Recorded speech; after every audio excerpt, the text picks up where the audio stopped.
जय माता सरस्वती।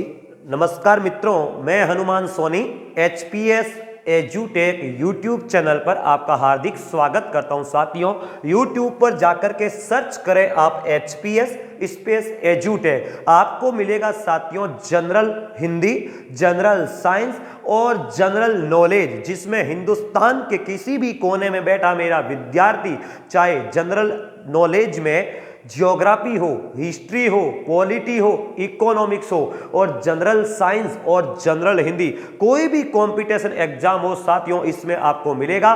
और एक बड़ा भाई समझकर आप मार्गदर्शन प्राप्त कीजिएगा। कहीं पर भी आपको कहीं सुधार की जरूरत हो तो मेरे भाइयों आप हमें सुझाव दीजिएगा। आपके सुझाव सादर आमंत्रित है और मैं उन सुझावों में सुधार करने का पूरा प्रयास करूंगा। Thank you. चलिए साथियों, आज अपन हिंदी की दूसरी क्लास लेते हैं, दूसरा भाग, जिसमें अपन आगे बढ़ाएंगे हिंदी व्याकरण को। सबसे पहले देखो व्याकरण क्या होता है साथियों, ध्यान से सुनना दोस्तों। कोई भी भाषा हो, उस भाषा की व्याख्या या विश्लेषण जिन संरचनाओं के माध्यम से किया जाता है वो सामान्य रूप में व्याकरण ही कहलाती है। यथार्थ ऐसे कह सकते हैं कि वो विद्या या वो रचना या वो पुस्तक या वो ग्रंथ, किसी भी आधार पर अपन कह सकते हैं कि वो विद्या जो किसी भाषा की व्याख्या करे, विश्लेषण करे, वो क्या है? व्याकरण। समझ में आ गई दोस्तों? अर्थात आप ऐसे परिभाषा दे सकते हैं कि इस भाषा की सबसे छोटी से छोटी इकाई यानी ध्वनि से मिले शब्द, वर्ण से मिले शब्द, वाक्य, उन सभी की संरचनाओं की विश्लेषण करने वाला ग्रंथ या विद्या व्याकरण कहलाती है। समझ में आ गई साथियों? और व्याकरण का जानकार जो होता है मेरे भाइयों, वो वैयाकरण कहलाता है। ढंग से समझना, व्याकरण का ज्ञाता या व्याकरण का जानकार वैयाकरण कहलाता है। कंसेप्ट क्लियर हुआ? चलिए अब दोस्तों देखिएगा, व्याकरण के मुख्य रूप से 3 अंग माने जाते हैं, लेकिन अपन इसके 4 भाग पढ़ेंगे। ध्यान से सुने, व्याकरण के मुख्य रूप से अंग कितने होते हैं? पहली बात तो अपन देखते हैं दोस्तों, व्याकरण के 3 अंग होते हैं। ध्यान रखना, व्याकरण के अंग 3 होते हैं, लेकिन अपन उसको 4 भागों में विभाजित करके पढ़ते हैं। पहला भाग देखिए दोस्तों, वर्ण विचार। ढंग से सुनना मेरे भाइयों, व्याकरण के अंग कितने हैं? 3।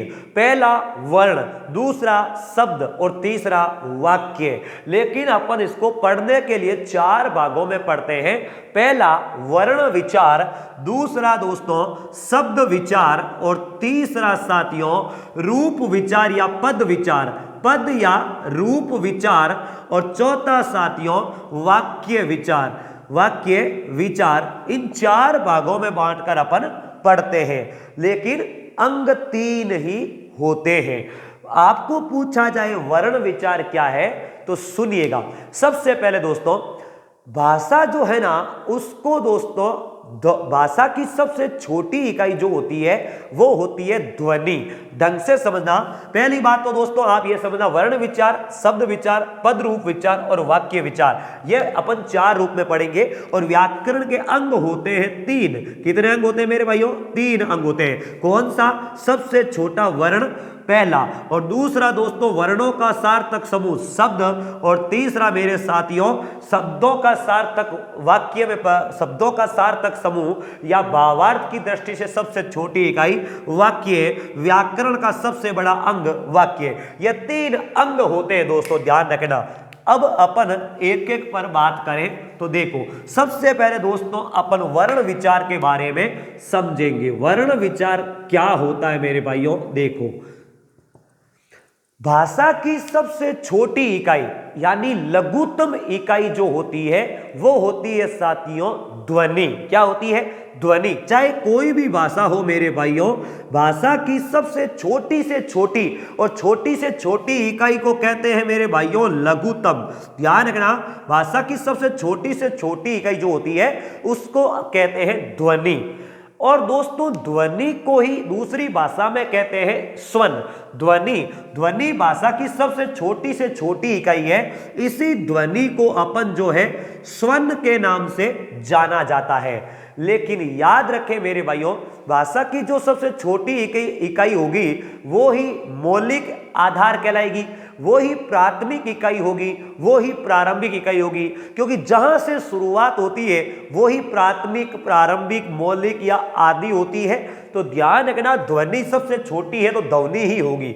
दोस्तों, ध्वनि को, ध्वनियों का लिखित रूप, इस मुंह से निकली ध्वनि को जब अपन लिख दे तो वो क्या कहलाएगी? वर्ण कहलाएगी। ढंग से समझना, ध्वनियों का लिपि चिन्ह, कल मैंने आपको बताया था कि दोस्तों लिपि क्या होती है? किसी भी भाषा के वर्णों को लिखने का तरीका, उसे कहते हैं लिपि। तो मेरे भाइयों, इन ध्वनियों का लिपि चिन्ह जो होता है वो कहलाती है साथियों वर्ण। समझ में आ गई आपको बात? तो भाषा की सबसे छोटी इकाई या मुख्य आधार क्या हुआ? वर्ण या ध्वनि। ध्वनि और वर्ण एक ही है, जब तक मुंह से बोला जाता है तब तक ध्वनि, और उसको लिख दिया तो हो गया वर्ण। समझ में आ गई मेरे भाइयों? तो याद रखना, अब वर्ण क्या होता है आपसे पूछ लिया जाए, अपन वर्ण विचार पढ़ रहे हैं, तो वर्ण क्या होता है साथियों कि भाषा की सबसे छोटी इकाई ध्वनि होती है और ध्वनियों का लिखित रूप ही वर्ण कहलाता है। ध्यान रखना। अब दोस्तों, वर्ण ध्वनि हुई तो अपन वर्ण विचार में क्या पढ़ेंगे कि वर्णों की उत्पत्ति, यानी ध्वनियों की उत्पत्ति कैसे होती है, ध्वनियों का उच्चारण स्थान। अपन पढ़ते हैं ना, ये कंठीय वर्ण है, ये तालव्य वर्ण है, ये मूर्धन्य वर्ण है, दंतीय वर्ण है, ये सभी साथियों ध्वनियां ही तो है। तो ध्यान रखना, ध्वनियों की उत्पत्ति कैसे हुई, उनके उच्चारण स्तरों का ज्ञान कैसे होता है, और साथियों इनका शब्दों व वाक्यों में प्रयोग कैसे होता है, उसे कहते हैं वर्ण विचार। तो वर्ण क्या होता है, वर्ण विचार क्या है, आप समझ में आ गया आपको? ध्यान रखना मेरे भाइयों, यह ध्वनि कैसे लिखी जाती है? जैसे देखो क, तो यह क अलग से लिख दिया, च अलग से लिख दिया, यह ध्वनियां है साथियों। अ, यह स्वर और व्यंजन ध्वनि होगी, अभी आगे बात करेंगे। यह ध्वनि हो गई, न यह ध्वनि हो गई। तो दोस्तों आपसे सवाल पूछे कि भाषा की सबसे छोटी इकाई कौन सी है? वर्ण। लेकिन वर्णों का कोई अर्थ नहीं होता साथियों। देखो यहां पर ये लिखा हुआ है क, तो क्या इसका अलग से कोई अर्थ है? च अलग से कोई अर्थ है? इसलिए अर्थ के आधार पर भाषा की सबसे छोटी इकाई शब्द को मानी जाती है, क्योंकि ये ध्वनियां ही मिलकर के साथियों क्या बनाएगा? शब्द निर्माण करेगा। इसलिए ध्यान रखें, भाषा की सबसे छोटी गई वर्ण है, लेकिन वर्णों का कोई अर्थ नहीं होता, यह थोड़ा ध्यान रखिएगा। अब दोस्तों देखो, वर्ण जो है कितने प्रकार के होते हैं उनके बारे में बात करें तो वर्ण दोस्तों दो प्रकार के होते हैं। वर्णों को दो भागों में विभाजित किया जाता है दोस्तों।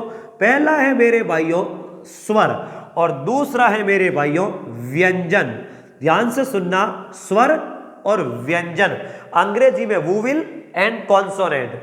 याद रखना, स्वर क्या है और व्यंजन क्या है, इसी के बीच में साथियों एक आता है अक्षर। तो वो क्या है? तो मैं सबसे पहले आपको इन तीनों में डिफरेंस क्लियर करवा देता हूं। ध्यान से सुनना मेरे भाइयों, क्या स्वर होता है, क्या व्यंजन होता है, ध्यान से सुनना। पहली बात तो दोस्तों सुनिएगा, मुख से निकलने वाली सभी ध्वनियों का लिपि चिन्ह वर्ण कहलाता है। समझ में आ गई? ध्यान रहे, वो वर्ण या वो ध्वनियां जो एक ही श्वास में निकल जाए और अर्थात उसका विभाजन नहीं किया जाए। ध्यान से सुनना, वो ध्वनि जो एक ही श्वास में एक साथ निकल जाए तो वो दोस्तों क्या कहलाएगी? अक्षर कहलाएगी। जैसे देखो आम, क्या कहते हैं? आम, ऐसे ध्वनि अपन साथ में निकल, आम एक साथ निकल गई तो यह एक अक्षर है साथियों। तो अक्षर और वर्ण में क्या फर्क है आपको समझ में आया? लास्ट बार बोल रहा हूं, सुनना, मुख से निकली हुई सभी ध्वनियां वर्ण कहलाती है साथियों, लेकिन वो ध्वनि या वर्ण जो एक ही श्वास में एक ही आघात में बाहर निकल जाए, उसके टुकड़े नहीं किए जा सके, वो साथियों अक्षर कहलाती है। जैसे आम, जैसे अपन कह सकते हैं मैम, अपन कहते हैं ना मैम। इस प्रकार के शब्द इस प्रकार के वर्णों का समूह दोस्तों जो होता है वो एक अक्षर कहलाते हैं। कंसेप्ट क्लियर हो गया। चलिए अब देखो अक्षर और वर्ण में आपको पता चल गया। अब ये स्वर क्या होते हैं और व्यंजन क्या होते हैं। दोस्तों हमारे भगवान की कृपा से हमें भगवान ने बोलने के लिए वाग यंत्र, जिसे वाणी का यंत्र कहते हैं, वाक प्लस यंत्र, वाग यंत्र दिया। इस वाग यंत्र के माध्यम से फेफड़ों के द्वारा जो प्राण वायु बाहर आती है और उसके माध्यम से अपन उच्चारण करते हैं, तो ध्यान रखना इस वाग यंत्र से वाग यंत्र के माध्यम से बाहर आने वाली प्राण वायु बिना किसी अवरोध के बाहर आ जाए तो उन ध्वनियों को स्वर कहेंगे। और दोस्तों किसी का सहारा लेकर यानी किसी अन्य ध्वनि का सहारा लेकर बाहर आए तो वो कहलाएगी व्यंजन। सामान्य रूप में दोस्तों स्वरों को अन्य किसी ध्वनियों की सहायता नहीं पड़ती, स्वर स्वतंत्र होते हैं, जबकि स्वरों की सहायता से उच्चारण किए जाने वाले वर्ण व्यंजन कहलाते हैं। कंसेप्ट क्लियर हो गया। यानी स्वरों में अन्य किसी ध्वनियों की सहायता की जरूरत नहीं पड़ती, जबकि व्यंजनों में अन्य ध्वनियों की सहायता की जरूरत पड़ती है जिनमें स्वर शामिल होते हैं। जैसे देखो अब दोस्तों हिंदी में स्वरों की संख्या कितनी है? 11। हिंदी में स्वरों की संख्या कितनी है मेरे भाइयों? 11। और मुख्य रूप से दोस्तों वर्ण के व्यंजन कितने हैं? 33। हालांकि दोस्तों संपूर्ण वर्णमाला में तो 56 वर्ण है, वो आगे अपन संपूर्ण रूप से बात करेंगे। अभी केवल व्याकरण का परिचय देना जा रहे हैं, तो समझिएगा 11 स्वर होते हैं साथियों, जिनमें कौन कौन सा है? अ, आ, ई, उ,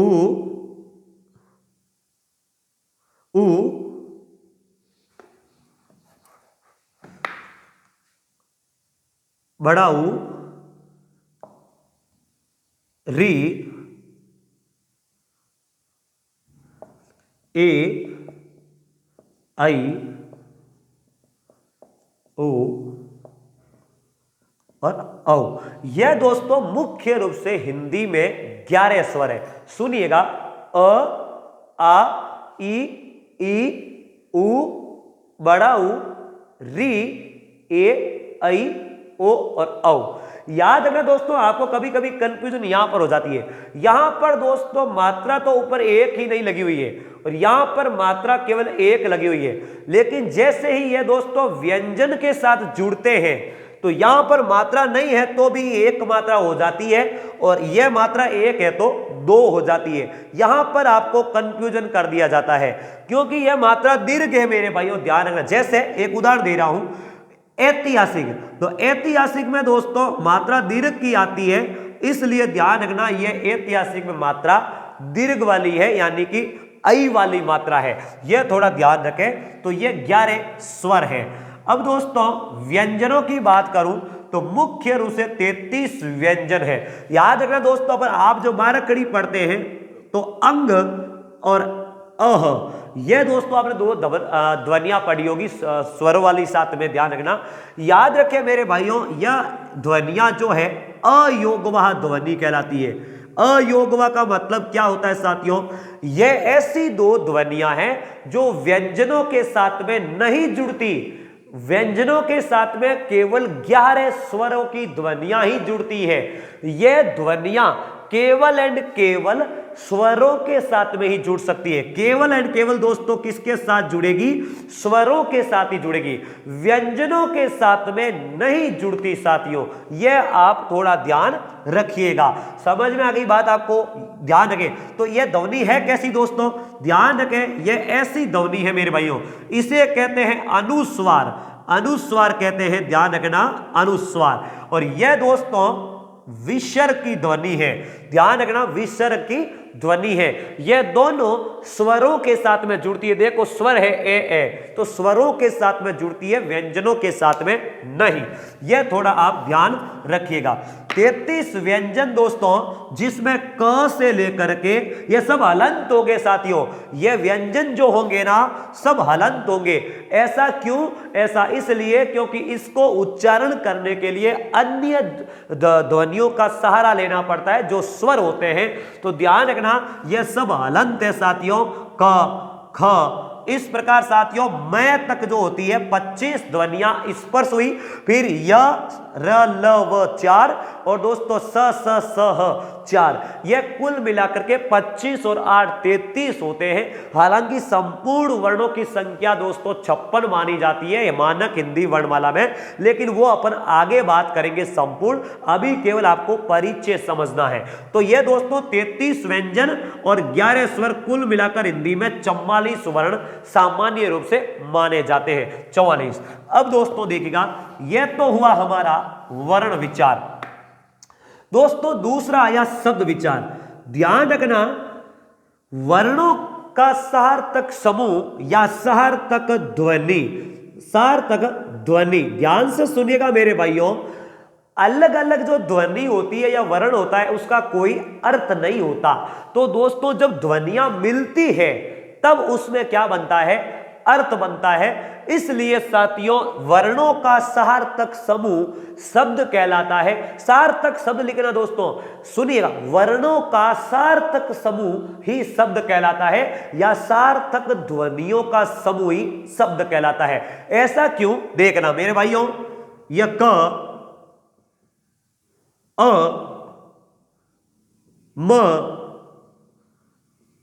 अ, यह क्या है साथियों? ध्वनियां हैं। हाँ, क, अ स्वर, म हलंत, अ, ल हलंत, अ, ये ध्वनियां हैं साथियों।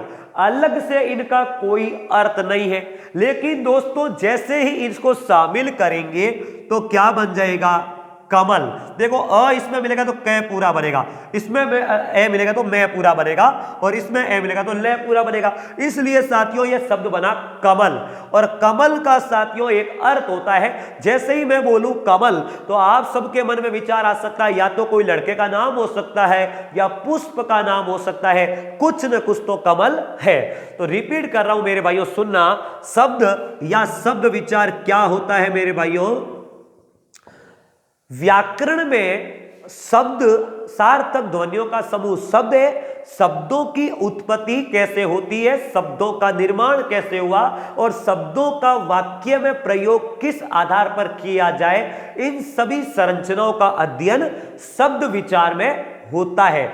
शब्द भी दोस्तों कई प्रकार के होते हैं जो अर्थ के आधार पर अलग भागों में बांटते हैं, रचना निर्माण के आधार पर अलग है। जैसे तत्सम शब्द, तद्भव शब्द, देशज शब्द, विदेशी शब्द, संकर शब्द, एकार्थी शब्द, अनेकार्थी शब्द, पर्यायी शब्द, समानार्थी, विलोम, यह सब अपन आगे शब्द विचार में पढ़ेंगे साथियों। केवल अभी आपको एक परिचय समझना है। चलिए आगे देखते हैं मेरे भाइयों। तीसरा पद विचार। पद, इसी को दोस्तों रूप विचार कहते हैं। ध्यान रखना, जैसे ही दोस्तों शब्दों का समूह मिलता है तो पद बनते हैं। वाक्य पदों के दोस्तों पदों के निर्माण से ही उपवाक्यों का निर्माण होता है। तो वाक्य में पदों का प्रयोग किस प्रकार से किया जाए, पदबंध किस प्रकार बनाए जाए, उपवाक्यों का निर्माण कैसे हो, और वाक्य में पदों का संबंध का अध्ययन जो होता है वो अपन पद विचार में या रूप विचार में पढ़ते हैं। कंसेप्ट क्लियर हुआ? अब दोस्तों आगे लास्ट एंड फाइनल बचता है वाक्य विचार। ध्यान रखिए साथियों, पूरा समय अभाव होते हुए भी मैं आपका पूरा कोशिश करूंगा आपका साथ देने का। आप विश्वास रखिए, जो वादा किया है मैंने वो कभी तोड़ूंगा नहीं। बस समय का थोड़ा अभाव है, इसलिए जितना कहेंगे आपके साथ हरदम तैयार है, भरोसा रखिएगा। तो दोस्तों वाक्य विचार ढंग से सुनिएगा। वाक्य विचार क्या होता है? पहली बात तो दोस्तों अर्थ के आधार पर भाषा की दो इकाइयां हैं, एक तो शब्द और एक है वाक्य। वाक्य से भी अर्थ प्रकट होता है, शब्द से भी अर्थ प्रकट होता है। लेकिन ध्यान रखना, अगर आपको पूछे कि भाषा का सबसे बड़ा अंग या सबसे बड़ी इकाई कौन सी है, तो मेरे भाइयों वाक्य है। लास्ट बार बोल रहा हूं, भाषा के 3 अंग होते हैं, वर्ण, शब्द, वाक्य। वर्ण भाषा की सबसे छोटी इकाई है। अर्थ के आधार पर भाषा की सबसे छोटी इकाई शब्द है और भावार्थ के आधार पर, ध्यान से सुनना, भावार्थ के आधार पर भाषा की सबसे छोटी इकाई कौन सी है? वाक्य। लेकिन भाषा की सबसे बड़ी इकाई भी कौन सी है? वाक्य ही है। और अर्थ के आधार पर भाषा की दो इकाइयां हैं, शब्द और वाक्य। यह शब्द दोस्तों केवल अर्थ प्रकट करता है, लेकिन वाक्य भाव प्रकट करता है, क्योंकि केवल शब्द, जो एक शब्द के दोस्तों कई अलग अलग अर्थ हो सकते हैं, इसलिए वाक्य में प्रयोग किए बिना शब्द का भावार्थ प्रकट नहीं हो सकता। जैसे देखो, मैंने आपको बोला था मेरे भाइयों कमल। अब देखो मैं दो वाक्य लिख रहा हूं। पहला, कमल सो रहा है, कमल सो रहा है। और दोस्तों दूसरा, कमल खिल रहा है, कमल खिल रहा है। दोनों में मेरे भाइयों क्या है फर्क है? देखो, कमल सो रहा है तो आपको तुरंत वाक्य भावार्थ प्रकट हो गया कि कमल किसी लड़के का नाम है, कंसेप्ट क्लियर हुआ। और दोस्तों कमल खिल रहा है तो आपको तुरंत पता चल गया कि कमल कोई न कोई क्या है, कमल क्या है? पुष्प का नाम है। तो इस प्रकार दोस्तों वाक्य में प्रयोग किए बिना शब्द का अर्थ प्रकट नहीं होता, भावार्थ प्रकट नहीं होता। इसलिए भाषा की सबसे बड़ी इकाई जो है वो होती है मेरे भाइयों वाक्य। समझ में आ गई बात? कभी कभी अपन दोस्तों वाक्यांश पढ़ते हैं ना, जैसे लोकोक्ति और मुहावरे। ध्यान से सुनना, लोकोक्ति और मुहावरे अपने को पढ़ने होते हैं साथियों, ध्यान से सुनना। लोकोक्ति और मुहावरे, तो उसमें साथियों अपन बात है, आइडम्स एंड पेरेज कहते हैं अंग्रेजी में। ध्यान रखना दोस्तों, ये मुहावरे जो होते हैं वाक्य का एक अंश ही होता है, वाक्यांश होता है। और लोकोक्ति दोस्तों संपूर्ण वाक्य या कहावत होती है, बड़ा होता है। ध्यान रखना, लोकोक्ति का अर्थ परिवर्तन नहीं होता, ये लोगों में चल रही एक जनश्रुति होती है। मुहावरे जो होते हैं दोस्तों, इनका रूप जो है लिंग वचन काल के अनुसार बदल जाता है, यह थोड़ा ध्यान रखना। तो अब दोस्तों वाक्य विचार, तो वाक्यों का निर्माण कैसे होता है, वाक्यों का दोस्तों प्रयोग कैसे होता है, वाक्यांश मिलकर कैसे वाक्य का निर्माण करते हैं, इन सभी का अध्ययन, वाक्यों के कितने प्रकार होते हैं, सब का अध्ययन दोस्तों वाक्य विचार में अपन करेंगे। तो कल मेरे भाइयों अपन एक और चैप्टर लेंगे जिसमें अपन यह देखेंगे कि भारतीय संविधान में हिंदी की क्या स्थिति है। उसके बाद में दोस्तों अपन जो है शुरुआत करेंगे सिस्टमेटिक ढंग से वर्ण विचार, जिनमें अपन स्वर, व्यंजन, स्वरों के भेद, व्यंजनों के भेद, कितने आधार पर, किस आधार पर, सब बात करेंगे। भरोसा रखिएगा, विश्वास किया है आपने तो आपका ये भाई विश्वास नहीं डिगने देगा। Thank you. पढ़ते रहिए और आनंद से साथियों अपने सपने को साकार करें।